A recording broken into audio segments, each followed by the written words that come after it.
Here's the danger though, too. Copyright laws. That's why I want to go. Oh, dangerous. Dangerous.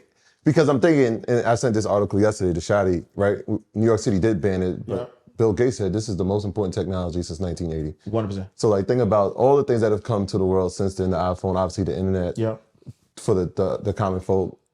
But he's saying that this is the most important. But the copyright part is challenging, right? So I'm thinking from a literary standpoint where it's like, you're pulling the information. If I want to write a book like Ash Cash, it's going to write it in your format. But even more scary to me is the voice syncing, right? And so right. So now I don't know if I'm ready for that either. Right, like if somebody does an audio book in my voice, I mean, how do we? I mean, So let me tell you. So literally, there's a company. I won't shout the company out because they too pricey and y'all need to pay me. But there's a company out there who I was looking into where they told me it was like for $10,000 or something like that. That they could clone my voice, they could teach the AI to talk like me in same inflections, the ups and downs, when I get loud, all the same inflections, and now I can hire somebody else to record my audiobooks, and then they'll change the voice to make it mine. And I ain't gonna lie, it was intriguing for me because I was like, wow, like imagine. I mean, you talk about immortality. Right? Imagine if, you know what I'm saying, somebody like a computer could talk like me, right? And then somebody else is the one saying the content, and then you just replace it with me. And then you have the ones that have the actual physical visual of you. Yeah. So imagine if AI could have the visual look of you and the voice of you. I could be on a beach somewhere and putting out content, and it's a whole team of people in the back, right?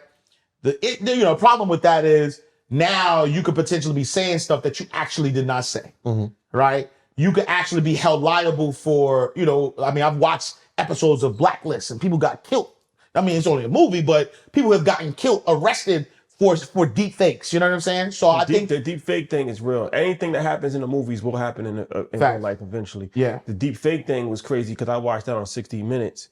And if anybody doesn't know the deep fakes, that's like what you just explained, right? Where it's like now it's so real, you can't tell if it's fake or not. It's almost like these movies. Remember these movies where it's like you'll have like one person that's real, one person that's fake, and then the person got to make a decision to kill, and then they both look the same, they both talk the same, and you can't really determine which one is which. Like that's where we're actually headed, and that's the deep fake, right? Where they've had stuff of like Bill Clinton saying something or Obama saying something, and people have actually like taken it, and it's like started some issues, but they never actually said it. Yeah. It was just a computer program that just looked so realistic. Yeah. So it's like Ash Cash goes on there and says something crazy, right?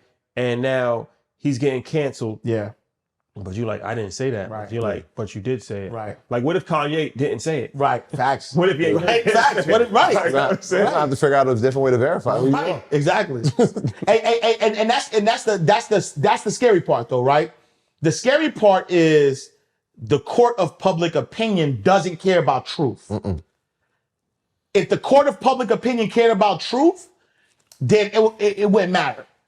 But to your point, people are getting canceled for stuff that they probably didn't say, stuff that they got taken out of context, that they didn't even absolutely get an opportunity to justify or talk about. And so so that part of it is a little scary. It is.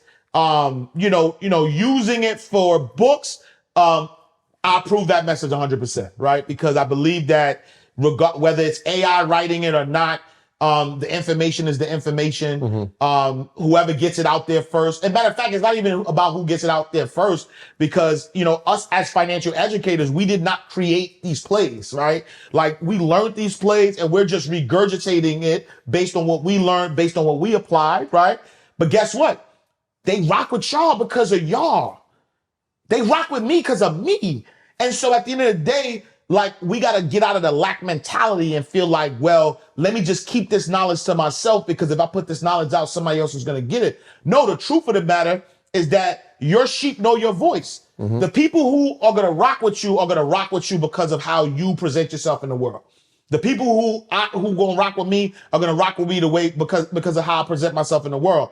People like Napoleon Hill, but if there was a hip hop version of a Napoleon Hill, I'm pretty sure they would be like, yo, I like this version better because it talks to me. You know what I'm saying? So, people just have to stop being afraid of it.